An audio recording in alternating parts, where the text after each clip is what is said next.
All right, there we go. So hello, everybody. Welcome to our training session on training. So today I'm going to provide an overview of the tools and resources available to all CCS members to help you onboard your new library staff to Polaris and to CCS. So I know that the training materials that CCS creates are really just one piece of the training puzzle. So I do have a few special guests with me here today. We have Mari Swift and Shannon Neiman of the Crystal Lake Public Library, and then we have Carlin DeThorne and Gwen Johnson of the Grace Lake Public Library. So thank you to you four for being here today. They will talk more specifically about their library training plans for onboarding new staff. And then at the end of the session, hopefully we'll have some time for a discussion so that all of you can share your tips and tricks for training new staff and ask questions of all of our presenters. So before I get started, I will say feel free at any time during the presentation to interrupt. Pop your questions into the chat. Feel free to unmute yourself, whatever is easier. I want to make sure that we can address your questions as they come up. So with that, I think we are ready to get rolling. So here is our agenda for today. The first tools that I want to talk through are our asynchronous training resources. So these are our online self-paced resources that staff can access and complete at any time. After that, we'll go ahead and switch over to our synchronous training options, which are our live or real-time training sessions that we offer. And then I'm going to go ahead after that to turn it over to our friends at Grace Lake and Crystal Lake so that they can talk more specifically about how they onboard their new staff. And then we'll go ahead and open it up to questions and discussions. So let's first talk about the many online training materials that CCS offers that staff can access at any time for self-paced learning. So the first resource that I want to highlight are our online courses. So back in 2020, a little thing called the COVID pandemic happened. You might all remember that. And during that time, CCS was in the process of onboarding two new libraries, Palatine and Grace Lake.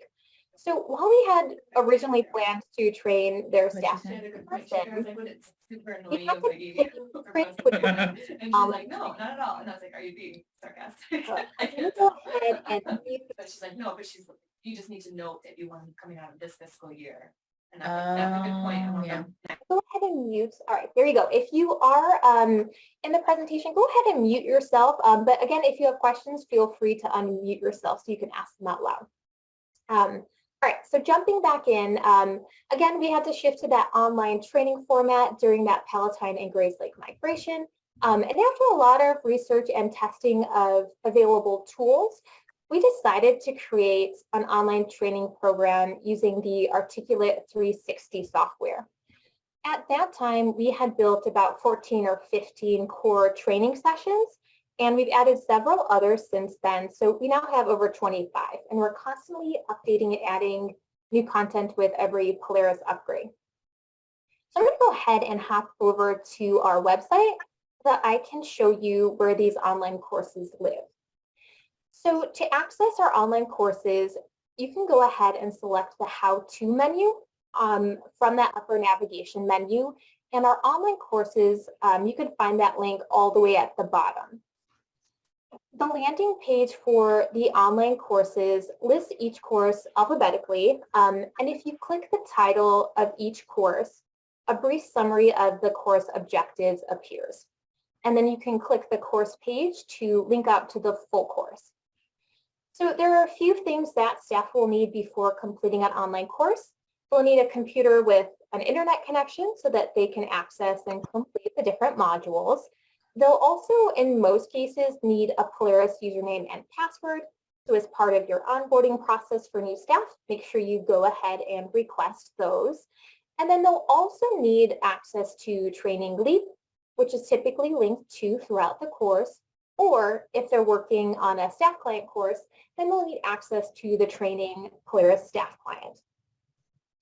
So let's say that I would like to learn more about how to check out materials to a patron and leave. Maybe I'm a new circulation staff member. I'm going to go ahead and select the Circulations Functions in LEAP course, and then click the course page to open that course. We'll kind of walk through the course structure with all of you. So each course we have contains several key elements. So the first one is the introduction. And all of our courses are crafted the same way. So this course introduction lists learning outcomes and also includes a brief video that walks you through the different skills you'll acquire by taking the course. So each course is then broken down into lessons. So in this course, Circulation Functions, we have 9 different lessons. So this is kind of a little bit of a long run. And each lesson introduces a new concept or task. So I'm going to go ahead and I'm going to click into the first lesson, which is checking out. So now within each lesson, we typically have first a video, and this video introduces the user to the key concepts being covered in the lesson and then demonstrates that skill. So again, in this example, the lesson is checking out and the video provides a step-by-step tutorial of how to do that in LEAP. So underneath the video is a link to either a PDF handout or a link to a page on our website with written instructions and screenshots that accompany the steps in the video. So we know that staff learn in different ways, so we wanted to make sure that in addition to the video, we also included those written instructions as well. Now, this lesson has actually 2 videos, so that means 2 videos and 2 sets of instructions. Each lesson also includes at least one interactive learning or tried activity that encourages staff to try or test their skills and the knowledge of the different functions that were introduced in that lesson. So we do try to incorporate different kinds of learning activities within each course, including simulations, matching activities or quizzes, and then guided hands-on activities that staff are meant to complete in the training server. So I'm going to go ahead and show you what a simulation looks like. So again, I'm in lesson 1, which is checking out. So in this try it simulation, I'll be asked to click in various areas on the screen to demonstrate that I can follow the steps to check out an item to a patron. So to begin, I'm going to go ahead and click try it. In this simulation, we will be checking out to a patron and setting them up to receive email receipts. Let's begin. A patron walks up to you and hands you their card. Scan their library card by clicking the quick search box. Hopefully you could hear the audio there. So in this simulation, again, I'm being asked to indicate I know where to scan the patron's barcode. And so I'm being asked to click in the quick search box. When I do that, the simulation will move on to the next step of the process. So I'll go ahead and click. The patron hands you several items they would like to check out. Click on the box that says Enter Item Barcode to scan the first item. So again, in this next step, I'm being asked to show I know where to scan an item barcode. And once I click in the correct spot, it will move on again to the next step in the simulation. A block pops up alerting us the patron has a hold ready for pickup. This block is considered a soft block and acts as an alert to staff rather than a condition that will stop checkout. You let the patron know about the hold. Click Continue to continue with the checkout. We'll learn more about blocks in a later course. So I'm not going to walk you through the whole simulation there, but that should give you a pretty good idea of what a simulation includes. So some lessons also have what we call guided activities. So I'm going to go ahead and click into lesson 2 here, adjusting due dates, which has a guided activity included.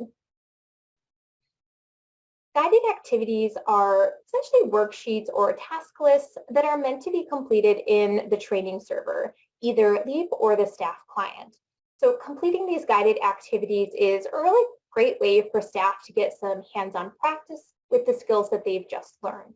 So we're working to add all these guided activities to our website so that you can have them all in one place, and then you can either print them or repurpose them as needed for your own internal training. So as I mentioned, these guided activities are meant to be completed in the training server. So we have two Polaris environments. We have our production environment, which is our live database that we work in every day. And then we also have our training environment. So the training server is a great sandbox that staff can use to test and learn with absolutely no impact to our live environment. So all of our LEAP-focused online courses have a link to Training LEAP, both in the introduction and then on any applicable course pages. It's a risk-free way, honestly, to allow staff to learn and explore. So we do encourage you to allow staff to practice their skills in training. And if staff are completing a staff client training course, you probably already have the training staff client installed on your computer. But if not, CCS or your IT department can help you download and install that as needed. Okay, now back to the course. Each course also includes at the end of all of the lessons, sort of a conclusion section. So it includes a wrap-up video, a end of unit quiz, and then a course evaluation where staff can give feedback on what worked or what didn't work in the course. So now you might be thinking 25, 26 courses, that's a lot of training courses, and how do I know which ones my staff should use? So CCS has created a new page on the website that you can look at to get some ideas for sample learning tracks.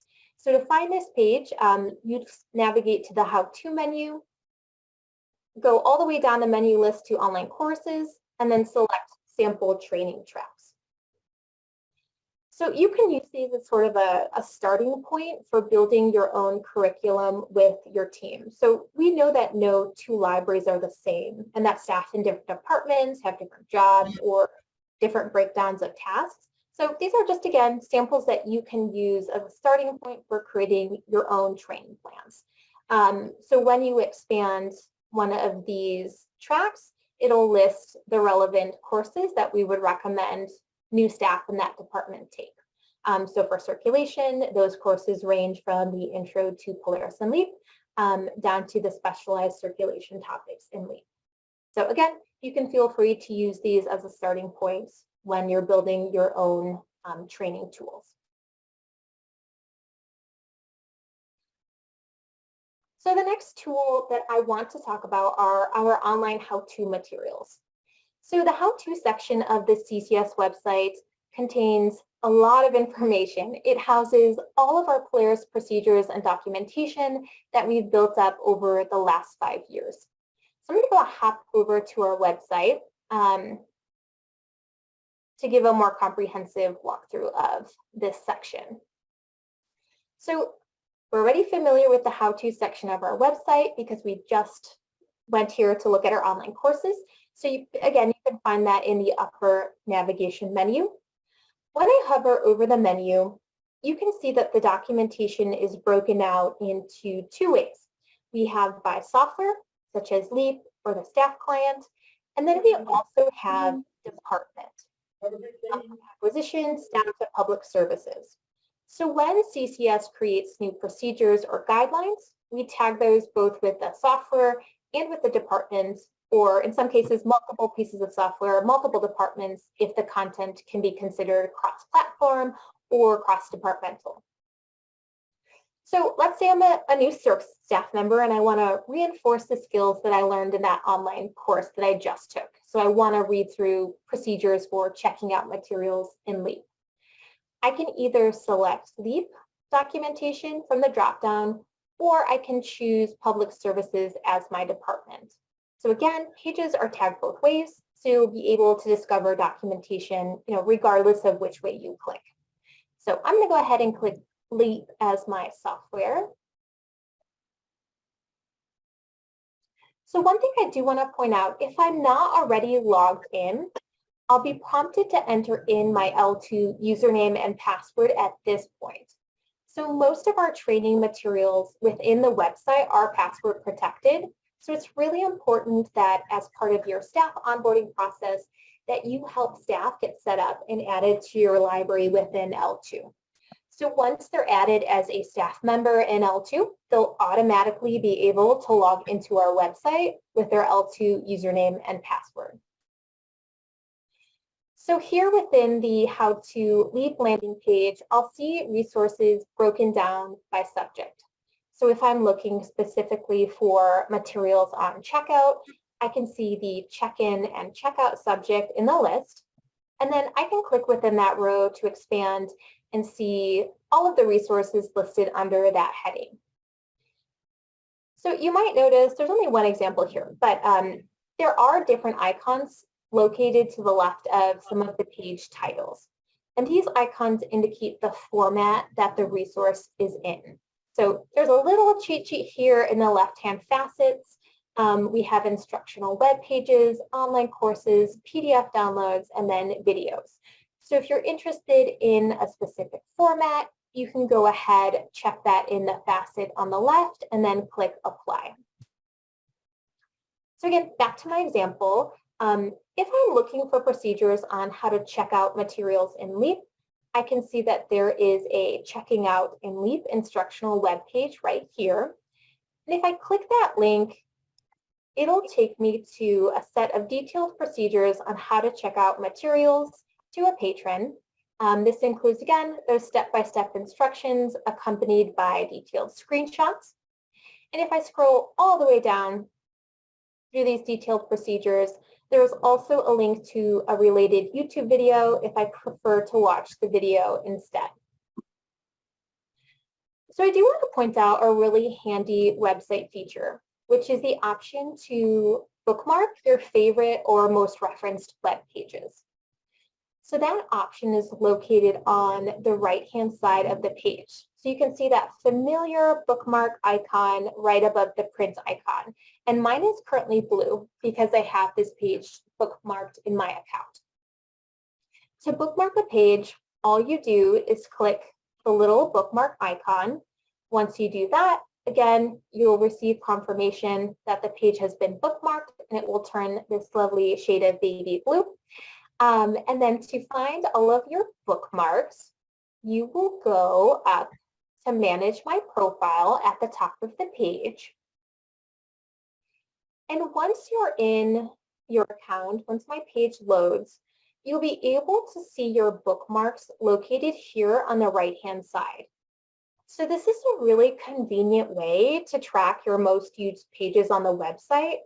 And if you have pages that you frequently reference, definitely I would encourage you to bookmark them. This can also serve as a training tool for your staff. So you can have staff bookmark key procedures that you want them to review so that they can have that list all in one place. Hey, Deborah, Yeah. quick question. I think I forgot my question. Sorry. What was I going to say? Oh, so this is just, so when you log into L2, this is just for you, right? Your bookmarks, it's just your bookmarks because you logged in L2. Yep, so when you log into the CCS website with that L2 account, your bookmarks are linked to your username. So these are only for you. I guess it would be nice if you could kind of push bookmarks out to other people on your team. But if staff want to bookmark something, they do have to log in themselves and individually bookmark those pages. But then once they're bookmarked, they're right there. Staff can click the Manage button here so they could easily, if they wanted to, let's say I don't really need the resource sharing policy anymore, I can click the bookmark icon and it removes it from my list. So I really like the bookmarks tool. Sometimes I hate clicking back and forth and trying to find things, so it's nice just to keep your most referenced things all in one place. That was a good question. Any other questions? Let me just pop over to the chat. All right, nothing there. So I'll go ahead and I'll move on. Our how-to documentation is pretty straightforward. I will say if you have suggestions for new procedures or documentation that would be really helpful for you or your team, just let us know. You know, if you feel like something's missing or you have to make something yourself that's not on the website, just let us know and we can, you know, get working on that as well. We're always happy to build the resources that you need. So you can just email us at help@ccslive.org with suggestions. Hey, Deborah, one more question real quick. The video after each one, is that was once the 2-minute tutorial? Oh, those 2-minute tutorials. Yes, I love that Right. you remember those. So just for context for everyone, we used to, before we got our new website back in our 2018 migration days, we made a bunch of videos that we had branded as 2-minute tutorials. They were really short, snappy tutorials on Polaris that we pushed out to our members every week in the newsletter. So those have kind of transitioned now away from 2-minute tutorials into what we're calling how-to videos. So Donna, you are correct. Some of them might still be called 2-minute tutorials in the branding, but over time we've kind of updated all of them away from that 2-minute tutorial, but they're all very similar. They're like short 5-minute videos. And this is a sneak peek. I'm going to talk about our YouTube channel and all of our videos in just a second. Yeah, that's what I thought, because that's what we were using for our staff back when we came back from COVID. Yeah, we have to kind of refresh what we learned because we weren't using it, you know, so. Easy to forget things if you're not practicing. So yeah, I'm going to give you, I'm going to walk you through where you can find all of our short videos on our YouTube channel. So hang tight, in just a couple slides, we'll get there. So again, that was our how-to materials. But while I'm here on the website, I did want to call attention to 2 other key tools, our Catalogers Wiki and our Circulation Manual. So these 2 tools outline our consortia-wide guidelines for both cataloging and circulation practices. So I'm not going to go into either in depth because there's enough content in both to fill several training sessions, but I do want to show you where you can access them. So we have a handy page on our website that is called Member Tools A to Z. So to access this page, you will open the Member Tools menu and then click Member Tools A to Z.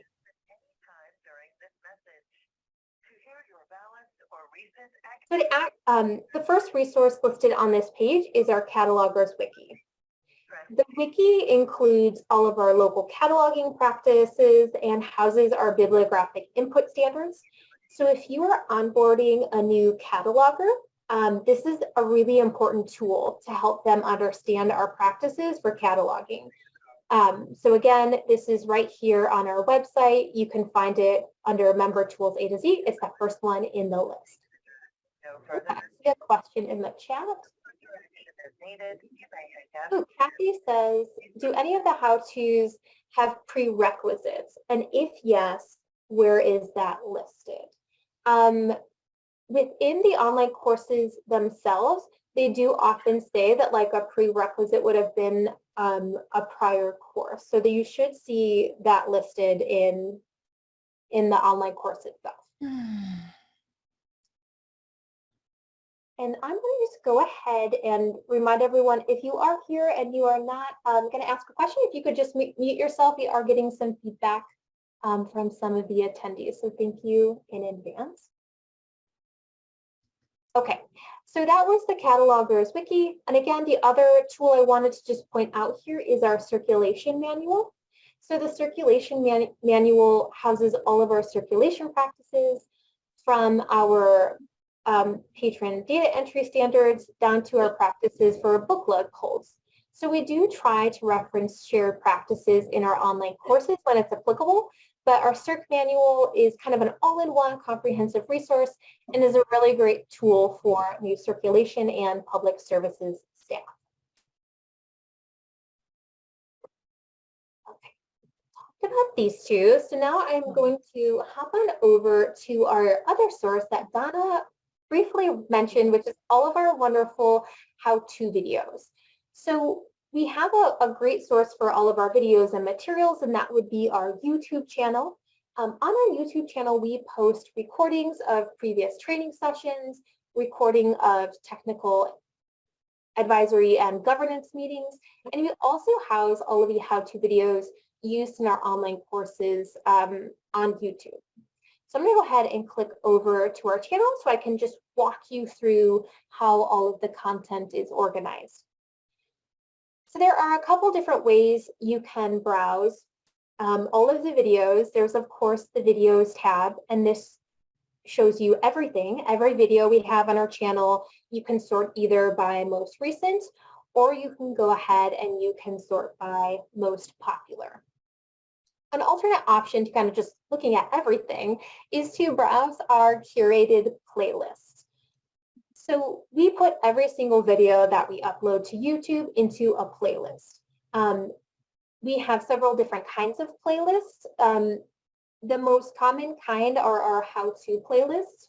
So these how-to playlists are broken down into departments or service area and contain videos relevant to that service area. So let's look at the how-to circulation playlist as an example. So I don't want to play the video. Hold on 1 second. I don't want to make you watch that video, so we'll just look at the playlist. Okay, so when I open this playlist, you can see there's over 40 videos in this playlist. These are our how-to videos, so they should all be short 2 to 7 minute videos that introduce and demonstrate key Polaris functions. So these playlists are typically ordered like sequentially. So we've got the most basic or introductory videos first. And then as you get towards the bottom of the playlist, we kind of get into our more complicated or niche topics the farther down the list you get. So you can use these videos to build your own learning playlists for your staff and or encourage staff to browse them. So to reference what Donna said, we have kind of transitioned those old 2-minute tutorial videos into what we're now calling these how-to videos. They're very much the same. They just might look a little bit different. So I think they're really great tools for staff, kind of short, sweet, and snappy instructional videos. So in addition to all of our how-to playlists, we also have a webinars and demos playlist, which I thought this group might be interested in. This playlist contains recordings of all of our virtual training sessions, which we do record and post. So if you missed a previous training session, never fear, we have recorded all of them, and you can watch them or share them with your staff from here. So it's a nice, handy little archive for all of those great training sessions that our team leads. Just going to poke back to the chat to see if there's any more questions. Okay. Seeing none, I'm going to go ahead and move on to talking about our synchronous or live training opportunities.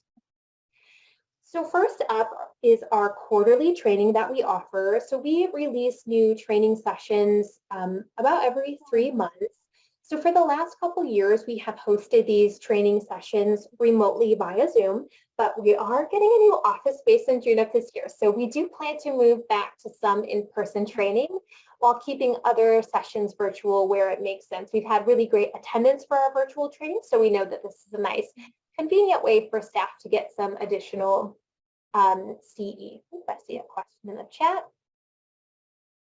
Oh, Carla asked, where will the office space be located? It will be located in Lincolnshire. I just got a tour of the new office yesterday, and I am very excited. It is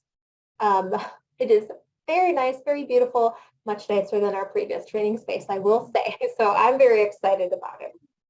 But again, we know that these virtual opportunities have been really important for staff, so we plan to continue offering virtual in addition to some in-person hands-on training as well. So how do we come up with our training session and our topics? Every quarter, we analyze different pieces of data to help us figure out what new training opportunities would be most helpful for all of you. So we look at virtual training evaluations from the previous quarter. There's a specific question in there about what additional training you would like. So we really appreciate it when you fill that question. We also look at questions that come in via help desk tickets. If we get multiple tickets with similar questions, we know that that topic might be a good candidate for a training session. We also look at Google Analytics from our website and our online courses to see what our most visited pages are. And then if we see a page getting a ton of traffic, that might be an indicator to us that some additional training might be needed on that topic. We also look at suggestions that we get from interactions with members at meetings, through emails, phone calls, etc. And then, of course, we also monitor Polaris software upgrades to see if there's new functionality coming out that we should provide training on. So keep all your questions and suggestions coming because they're really, really valuable for us and help us offer training that is useful to all of you. So we post all of our training sessions on L2, which is then imported into our website. So you can check either L2 or our meetings calendar to see what training we're offering. As I mentioned earlier, it's really important for staff to have that L2 account associated with your library. This will allow staff to register for our training sessions. I would also encourage you to sign new staff up for CCS News. We will post links to upcoming training in that newsletter, so it's a good way to stay in the loop on what's coming next. And as I mentioned, we do also record all of our training that's virtual, and we post it to YouTube.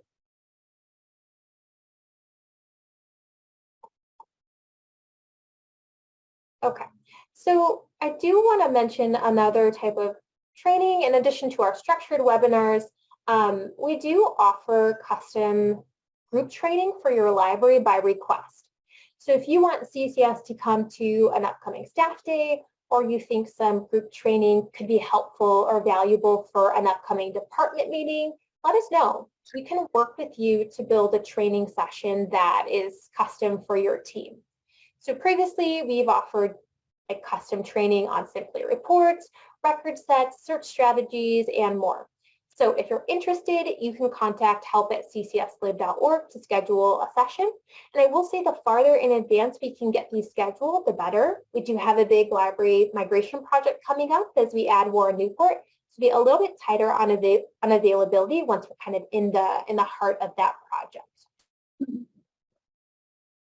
So in addition to the group training, the structured training, we do also offer virtual consulting sessions on an as-needed basis for all of you. These are more focused on like if you have a workflow question or you have a project coming up that you'd like some help from CCS on, let us know. We can set up a session to walk you through your questions together so that we can help you and support you in whatever project you're working on. So some examples of recent consulting sessions we've had include reviewing workflow for deleted items, going over acquisitions workflow, talking about best practices for bulk item changes, and then support for special projects like adding new pickup lockers or talking about helping you provide student cards per your new school IGA. So if you have a project and you could use some support from CCS, don't hesitate to reach out. We'd love to set up a consulting session with you. And I do want to call out one type of virtual consulting that we do, and this is our new manager orientations. So any new manager can request a one-on-one orientation with CCS, and typically these sessions provide an overview of CCS and the services that we offer. So they can be customized as needed for the department. So for a new CERC manager session, for example, we can focus on CERC policies and practices.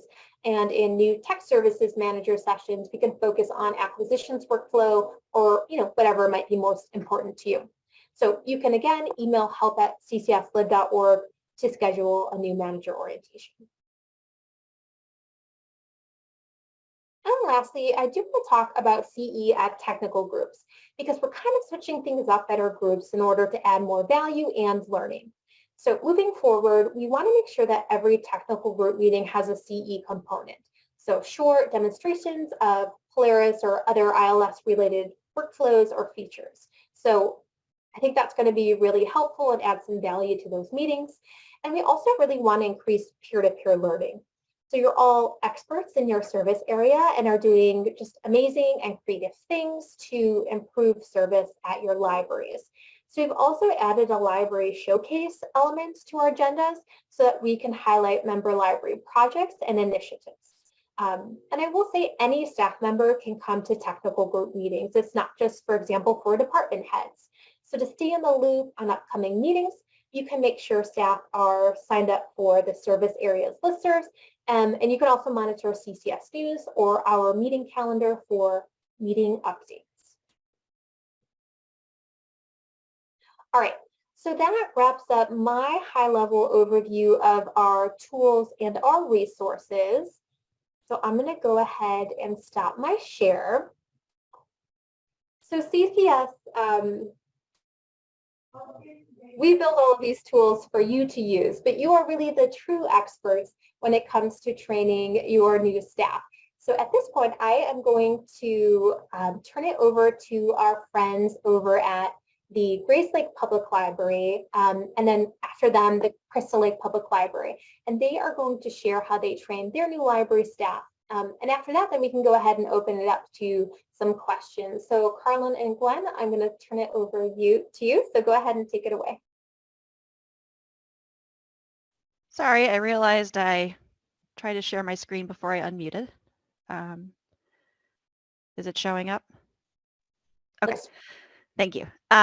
Okay, so my name is Carlin DeThorne, and I am the head of resource services here at the Grayslake Library. I'm going to talk a little bit about what that is. For some context, we had a library-wide reorganization a little while ago, about almost 2 years ago.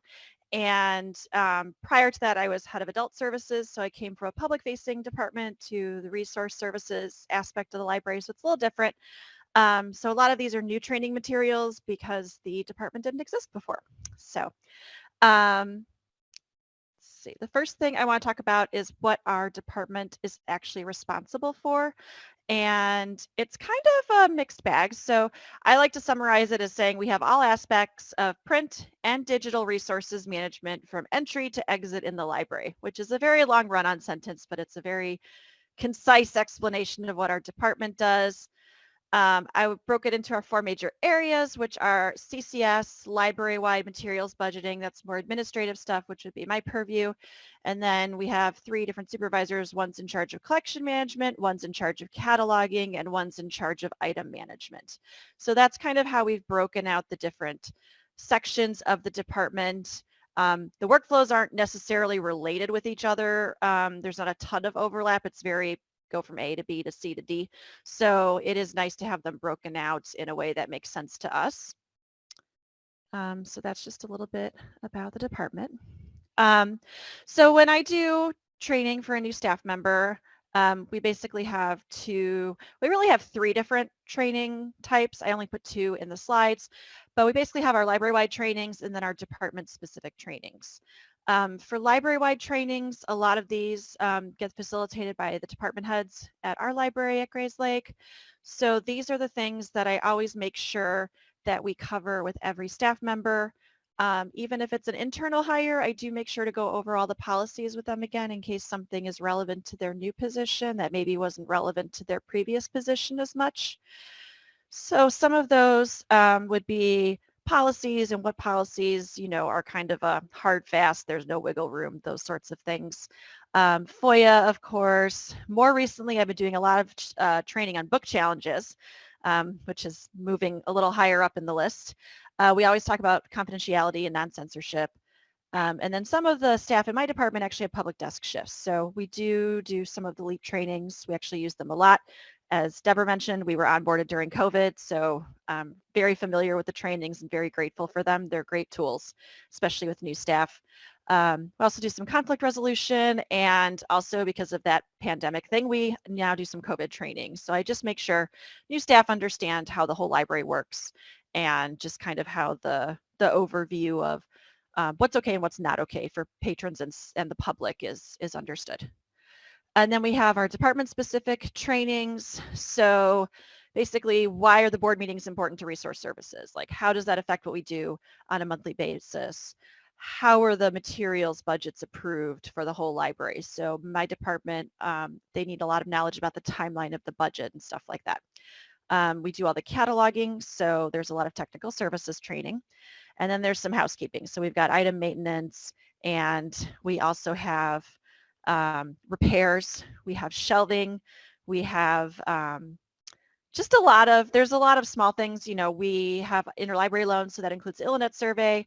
We also have IPLAR, which is everybody's favorite survey. So there's just a lot of data collection in the department. So those are things that I want to make sure I go over with new staff members. We do use Google Workspace at Grayslake, so I do require some Google training in my department. A lot of those are either YouTube videos that are free or available through LinkedIn Learning if your library subscribes to that. I also require people now to do an Inbox Zero training because I found it very helpful. So I ask people to just give it a once over, and if it's not for you, that's fine. Do you, don't do what works for me necessarily. And then we also use Monday.com, which is one of my favorite project management tools. It is not a free tool, but I do think it's great for training. And then finally, we do a Clifton Strengths assessment, and most of the departments in the library, I think, do those. And so when we get a new staff member, we'll look at their Clifton Strengths, and we look at our strengths as a department and stuff like that. Okay, so then I wanted to talk about the actual training and organization systems that we have in place in our department at Grayslake. And I'm going to start by showing a training board template. And so this is in Monday.com. This is project management software. Again, it's not a free service, but I do have an Excel version of it that I can share that's a little bit, it doesn't have the same functionality, but it has the same content. It's very similar. In case you wanted something that doesn't cost anything, then that's an option too. But basically, what we have here is different, it's almost like if you're familiar with chunking, if you've ever heard of chunking, it's kind of like chunking training. So what I'll do is have like the library-wide trainings and make sure that those are getting done. And what's nice about Monday is you can actually assign it to people. So you can tell a certain person without having a meeting with them necessarily. I'm sorry, can you guys see this? Looks like it went back to your slide, Carlin. Oh, shoot. Okay, I'm sorry. I only have a very tiny window. Is it back? Yep, there you go. Okay, sorry about that. Anyway, so what's nice about Monday is you can actually assign a person. So if you have somebody in your department that is also a member or a guest, guests are free, you can go ahead and add them in. And then I like to make custom statuses, you know, like I'm working on this, I'm stuck, those sorts of things. And you can also set up automations for it to pop it down into a completed category when it's all done, which I really like, keeps everything organized, and it's one click I don't have to do myself. And so then the other thing that I have in here too, you know, I'd mentioned library-wide policies. So this is kind of a list of all the library-wide training that we've got in this first section. If there's anything that has a subsection, then they'll have subfields. And I can try and make this a little bigger. I do have some screenshots of these later, so if you can't see it 100%, that there's some bigger ones on the slides. But basically, this will say, you know, instead of just saying policies, I can break it down into 100s, 200s, 300s. And then the staff member can just go ahead and mark that off when they've completed the training. So we found that to be very helpful. The other thing I wanted to show is a Google, this is basically a Google version of this. If you click on the link that is in the slides, this is a free version. Feel free to take it and edit it, make a copy, you know, if you want. That's totally fine with me. And this is basically the same thing, but instead of having the groups all on one screen, they're in different tabs here at the bottom. So that's basically the only difference. It would probably be a little bit more manual. I did throw in some conditional formatting, so if someone completes it, it'll turn green because I like color coding. But like I said, feel free, you know, if you want to make a copy of that, absolutely please do. I did also retain the links. And as you can see, we do use a lot of the CCS training links, especially because most of our staff work at public desks. So those have been very, very helpful.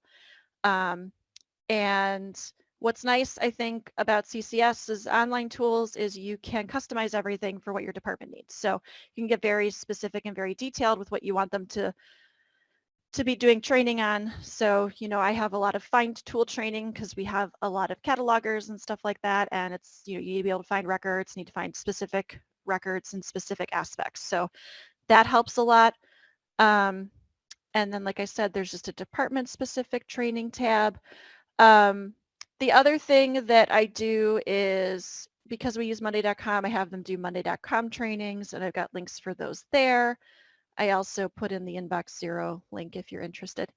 But that is basically how our training sheet template looks in Google Sheets. The other thing, the other thing that I wanted to show was we do have a cataloging manual, and this is a little bit maybe much if you don't work in technical services, but it is a very helpful tool. So because we have so many specific aspects of cataloging that are local practices, we do have a lot of those documented just in a Google Doc. And that's nice, especially if somebody's new and they maybe don't know where something is organized in Google Drive. They can just kind of skim through this and see where all those trainings are. And a lot of them, as you can see, we've updated for CCS. So, you know, there is kind of the overlap between what CCS is training you and then how that mirrors into your local practices. And then, like I said before, some of my staff do public services desk shifts. So I would do some of the training, and then public services would supplement the rest of the training.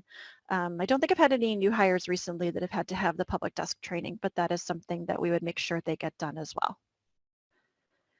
And then I did just want to show some screenshots, and just because it was a little hard to see on the screen. So this is just a screenshot of Monday.com that I had already kind of gone over, and then just the example of the different groups. And then down here, they do have this thing you can make called a dashboard, and I like it because then you can see what percentage someone is done in their training. And I like that. I'm a numbers person, so it's something tangible you can kind of report on. And that was all I had. I was trying to keep it short and sweet. I'm happy to share anything or answer any questions.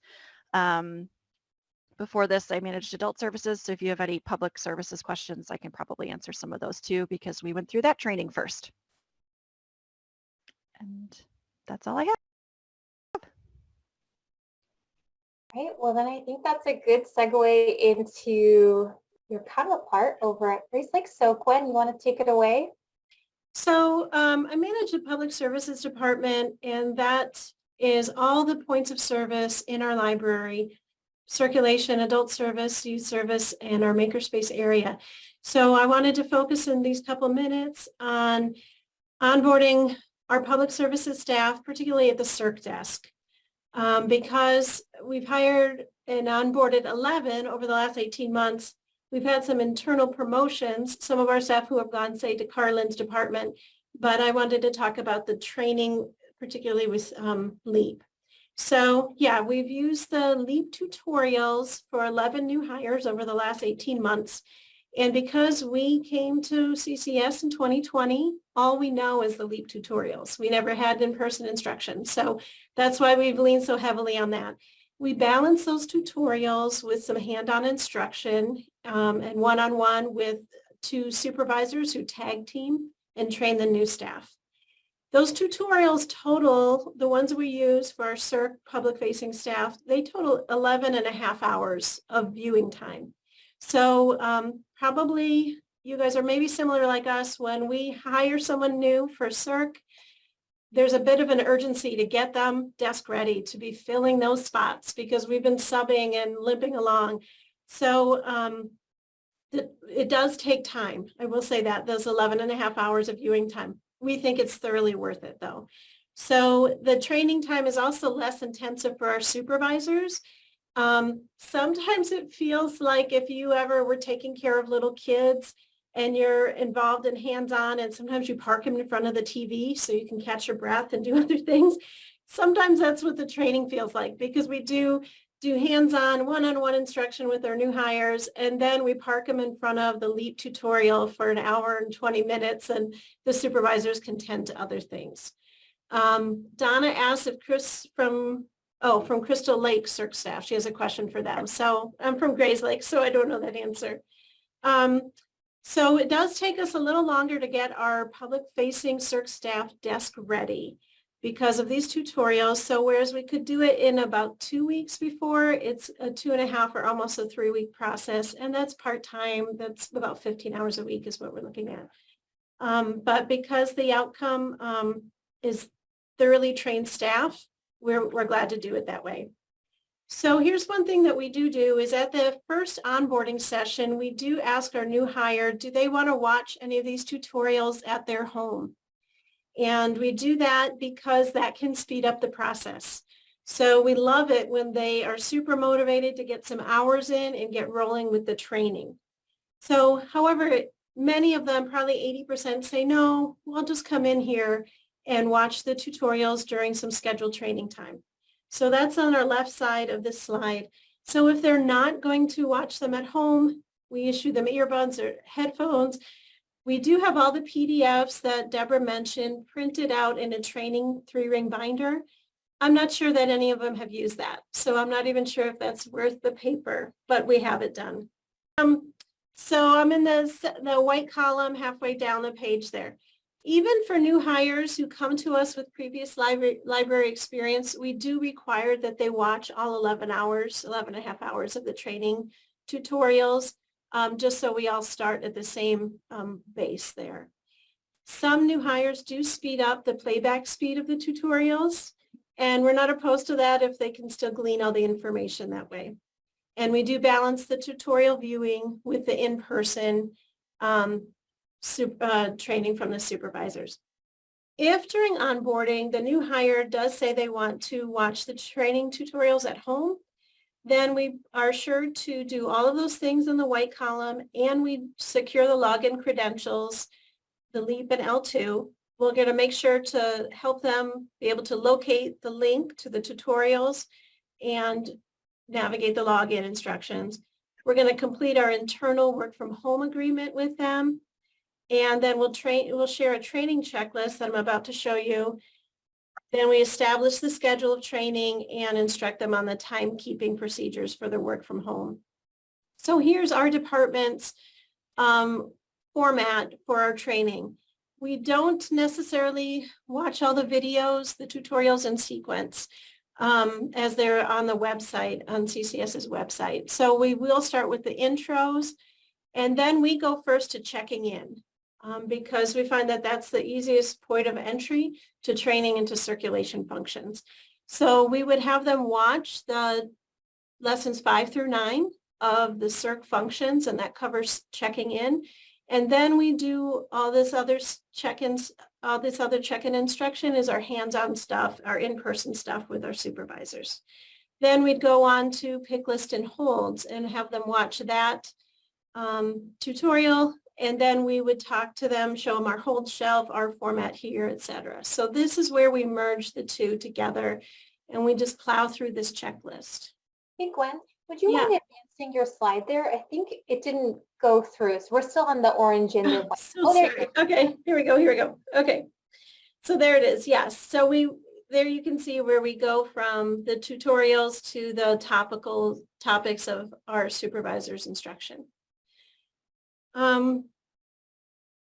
Then the follow-up, what we do is at the end of our new hires 90-day introductory period, we do have a check-in with them.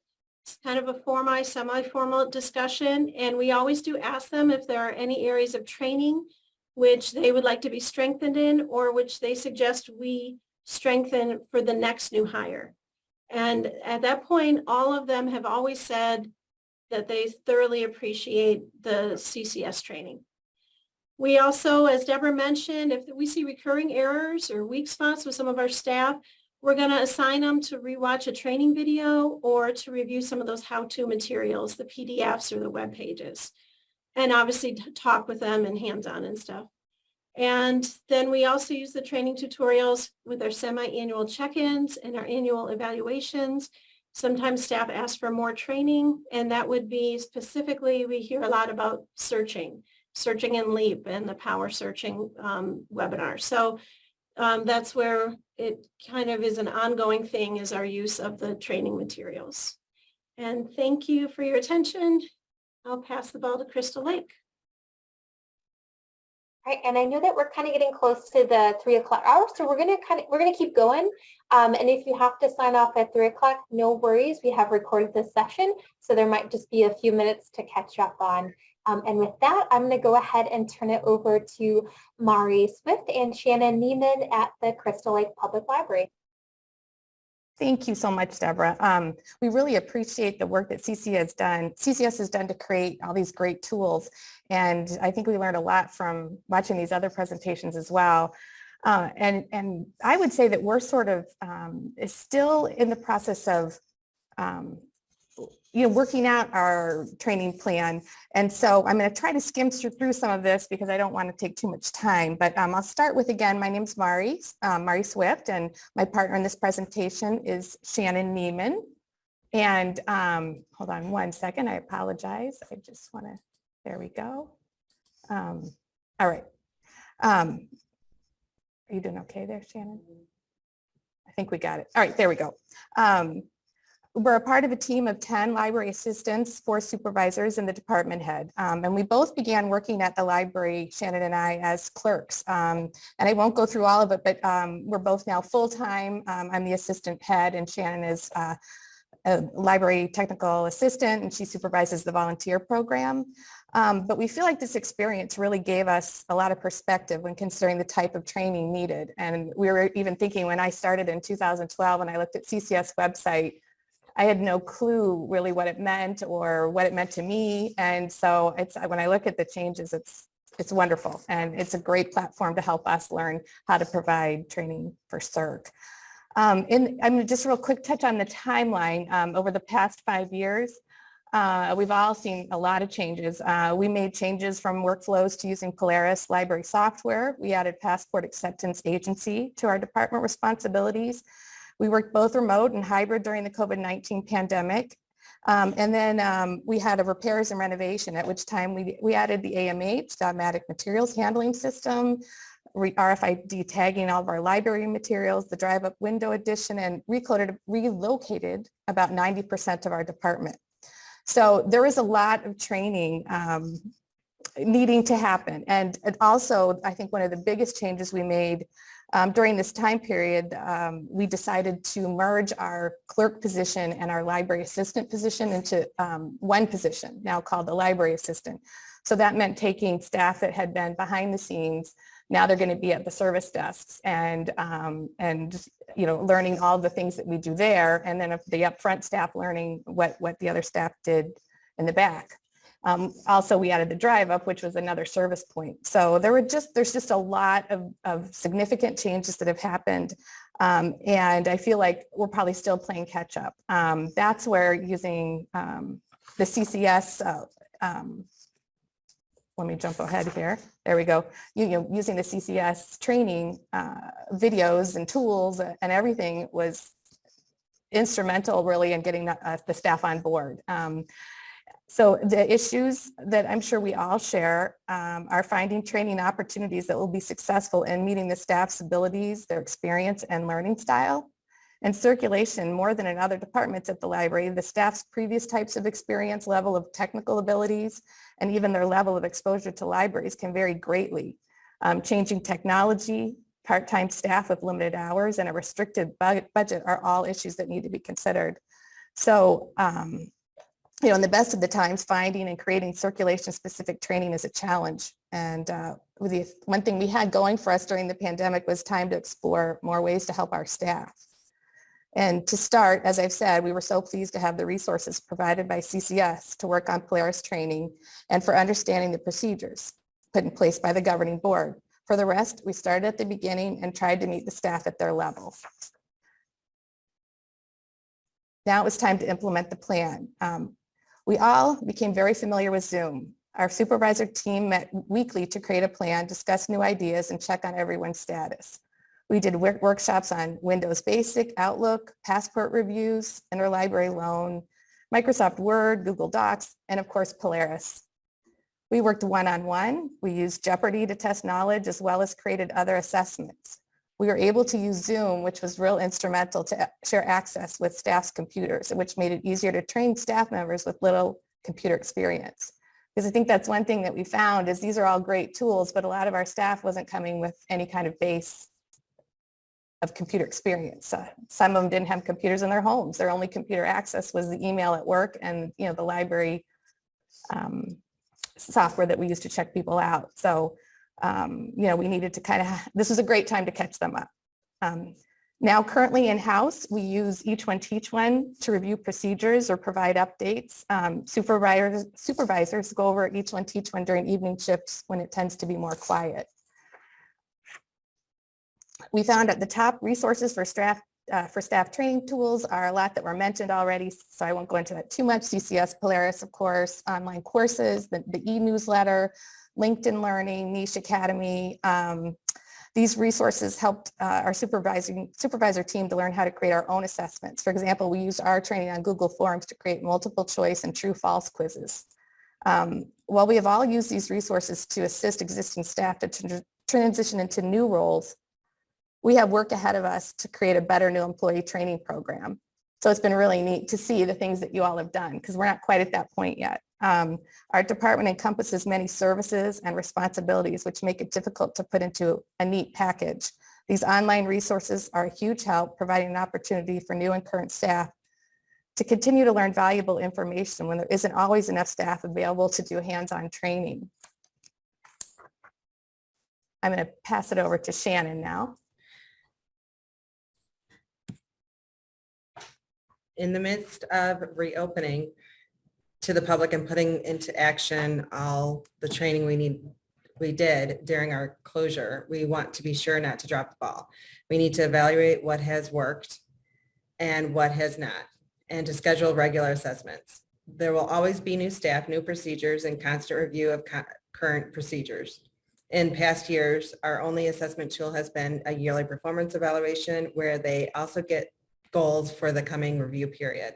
We now also have yearly renewal requirements for passport acceptance agents, and with the addition of Care for Kids and the Teacher and Student Access IGA, we're going to be providing new training and assessment tools for the different types of cards that we're going to be providing for the public. And we're going to be using that during the Each One Teach One weekly that we do and individual training quarterly. The library is currently working on changing our intranet and upgrading Microsoft 365, and using the Microsoft SharePoint seems logical. Our hope is to incorporate resources and schedule training in one spot for everyone to have access to in the same material. Communicating updates can be difficult because most of our staff is part-time with different schedules, and we are very early stages of creating and planning on how it's going to look. So this is just a mock-up of hopefully what it'll look like in 2024. They're all live links, and so they'll be able to find all of their Polaris online stuff. You know, that's the other thing that we struggle with, is showing them how to find all of the resources that we have. Again, you know, we wanted to thank you for inviting us to join you today, and we were excited to hear everything with the training material, because we do use CCS all the time. And we're a work in progress and not where we hope to be. But the most important thing for Mari and myself was to help staff to not feel frustrated or overwhelmed, and to give them the training needed to keep them how fast everything's changing. Thank you. Thank you all so much for sharing your training plans and how you onboard new staff. I know we're a little bit over, so I don't know if the presenters have a little bit of time to stick around for some questions.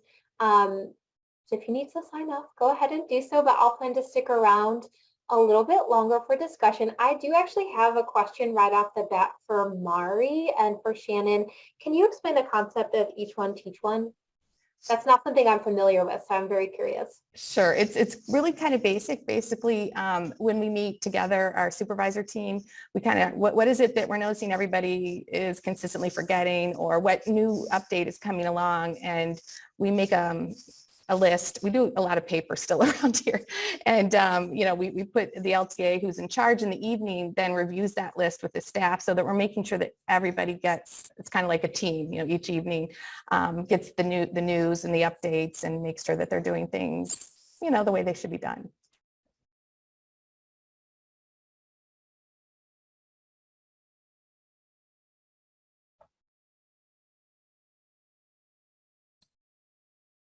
Open up the floor to see if anyone here has any other questions for either CCS or for the Grace Lake and Crystal Lake teams.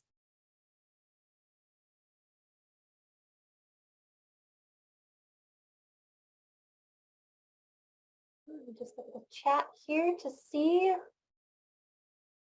Not seeing any questions coming in at the chat, so hopefully your brains are all just like swimming with new ideas and potential new tools that you could use. Oh, I do see a question from Donna. Oh no, that's an old one. Deborah, I do have That's a a new question. one, yeah. That's a new one, Deborah. Yeah, I was just wondering, do their staff check, or circulation staff, do they do both check in and check out? Or are they separated like ours are? Well, we at Crystal Lake, now that we have the automatic materials handling, of course, patrons are checking in basically themselves. But we are in charge of then quality checking those materials, getting them ready to be shelved and out on the, back out on the shelves. And yes, we do still check out to patrons in addition to the self-serve locations that we have. Okay, I was just wondering if it's the same staff. Yes. Like, are they check-in assistants or are they check in and check out? Like ours are separate. Our staff is separate and we're trying to combine them to one is what we're doing. So, yeah, it sounds like what Mari was saying and with her saying that we combined that staff from the front desk and the back desk Okay. together. Okay, great. Thank you. Okay, and then Gwen, I'm sorry, we interrupted you. What was your question? My question, Deborah, is the tutorials on YouTube on the CCS Libraries page, are they more current than the videos, the hour-and-a-half long training videos that we watched as far back as 2020? Yeah, that's a good question. So most of the videos that are on our YouTube channel are also used in one of the online courses. We actually are in preparation for the Warren Newport migration. We are updating every single online course. So where things have become outdated or the software has changed, we're going through and we're updating all of those videos, all of the screenshots and all of the documentation. It's a big, long, many months process. We started back in the fall. So our plan is that, I don't know, by like May, every single online course will have been reviewed and updated, and all of, again, those videos and pieces of documentation have been updated. Because, every time Polaris upgrades, they add like a new button somewhere that then we have to change every single screenshot we've ever made. So we're going through to do all of those updates now. So you should be able to find the same videos in both places. And we do try to like retire videos on the YouTube channel. So if we make a new one to replace an old one, we retire the old one so that we don't have, 8 videos on how to check stuff out that all look a little bit different.